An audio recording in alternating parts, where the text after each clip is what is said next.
yaitu yang disebut Allah Ta'ala wa innahu latanzilu rabbil alamin nazala biruhul amin ala qalbika litakuna minal munzirin terus apa bilisanin arabiyyin mubin. Jadi Quran itu pakai lisanul Arab. Sehingga kalau dalam kitab-kitab besar diterangkan ketika Rasulullah dikatakan begini oleh Allah liyaghfira laka Allahu ma taqaddama min dzambika wa ma ta'akhkhara, itu bukan berarti Nabi pernah dosa, enggak, karena Nabi itu maksum. Maksum itu terjaga dari dosa. Tapi itu ekspresi mahabbah. Saya ulang lagi, itu ekspresi mahabbah. Misalnya saya senang sama seseorang, mesti kalau ketemu saya, sudah kamu tidak usah khawatir sama saya, kesalahan-kesalahan kamu sudah saya maafkan. Sebetulnya itu hanya ekspresi mahabbah. Saking mahabbahnya sampai andekan salah itu dimaafkan. Bukan berarti menvonis kalau yang diomongin itu salah. Jadi itu ranah-ranah yang memang kita harus hati-hati. Sama seperti begini, ini kata Qodiyat. Qodiyat itu pengarang kitab Asy-Syifa. Doa itu ekspresi mahabbah. Doa itu bukan kalimat hukum.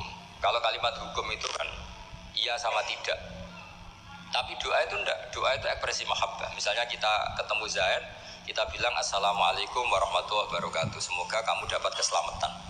Enggak perlu Zaid tersinggung, memangnya saya celaka kok sampai doakan selamat.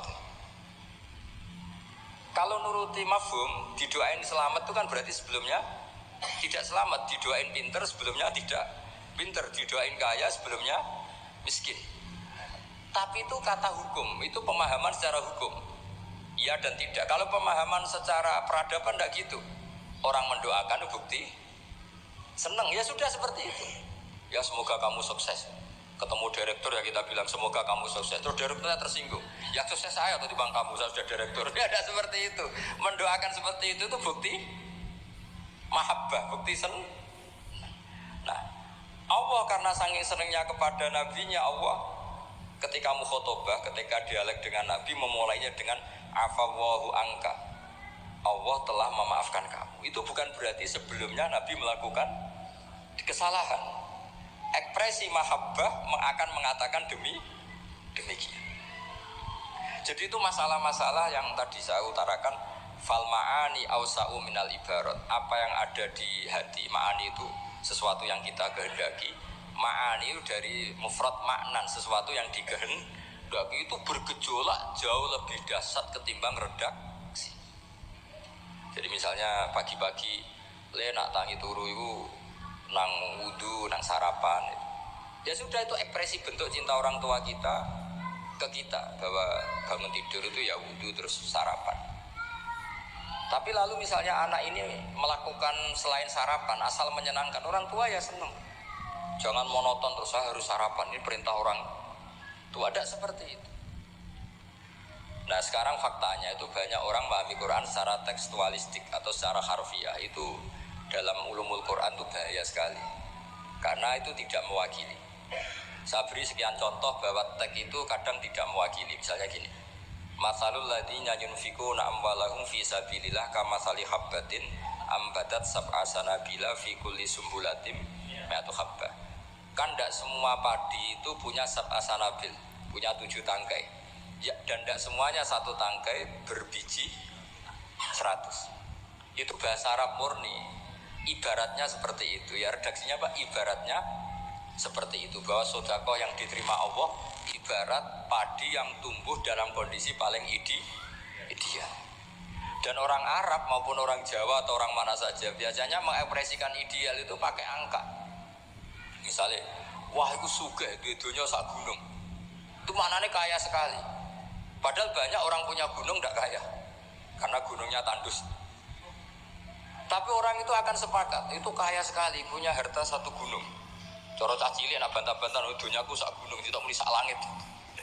Ya pokoknya ingin menunjukkan bahwa kaya raya yang tidak terhingga. Lalu itu banyak di Quran seperti itu. Maka saya beri definisi ya supaya sampean ahli usul fikih. Apa yang dikatakan tek mawudi'a bi'izaiha al-lafdu, yang dikatakan tek adalah ekspresi dari gejolak batin ingin mengungkapkan keinginan. Karena batin ini bergejolak, tek ini hanya mewakili sebagiannya.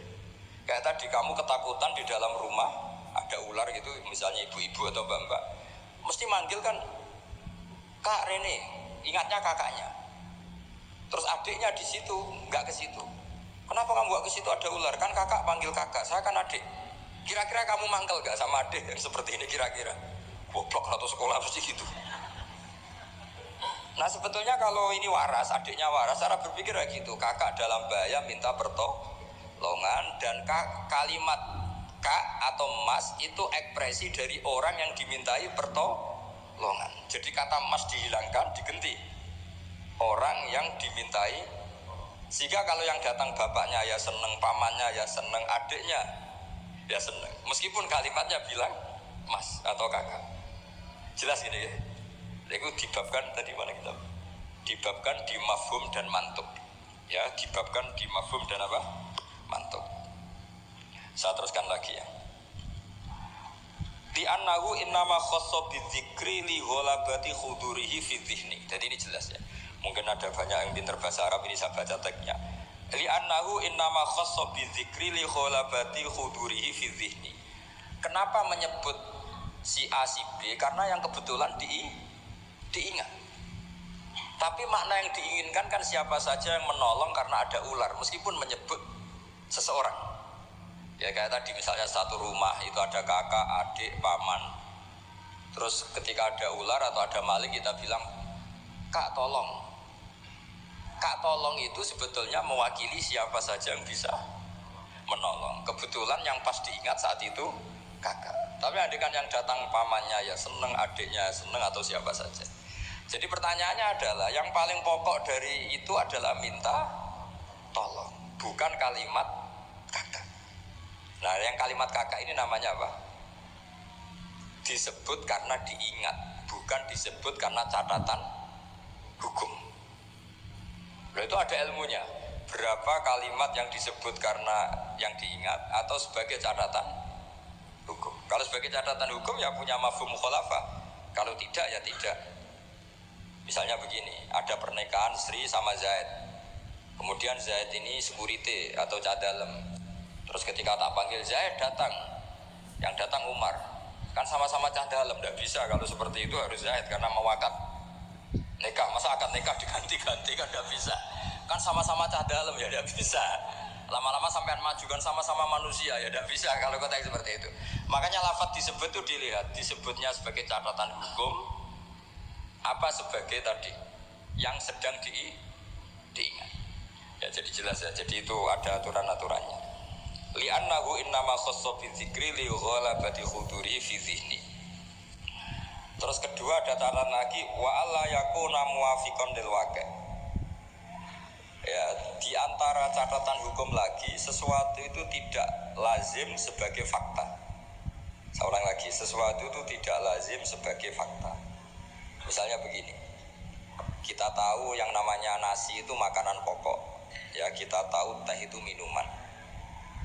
Ketika saya bilang, Jong saya ambilkan teh, itu apakah maknanya itu teh, apa maknanya itu minuman? Beda dengan mengatakan satu gelas ini bernama teh, kebetulan itu teh betul. Itu namanya mengatakan sesuatu sesuai hakikat.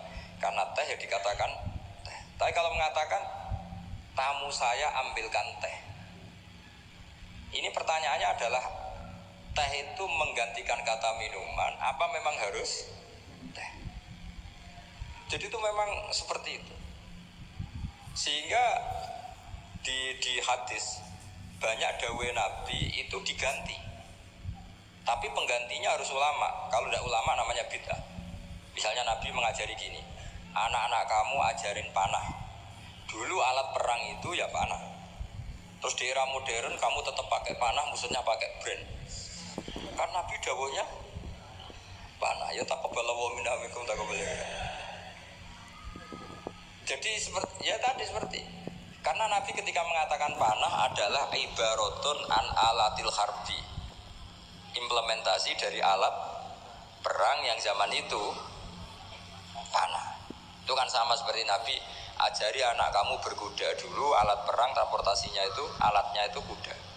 Sekarang musuh pakai pesawat tempur, kamu pakai kuda. Ya tentu itu gak relevan kan. Lah kalau gitu berarti gini.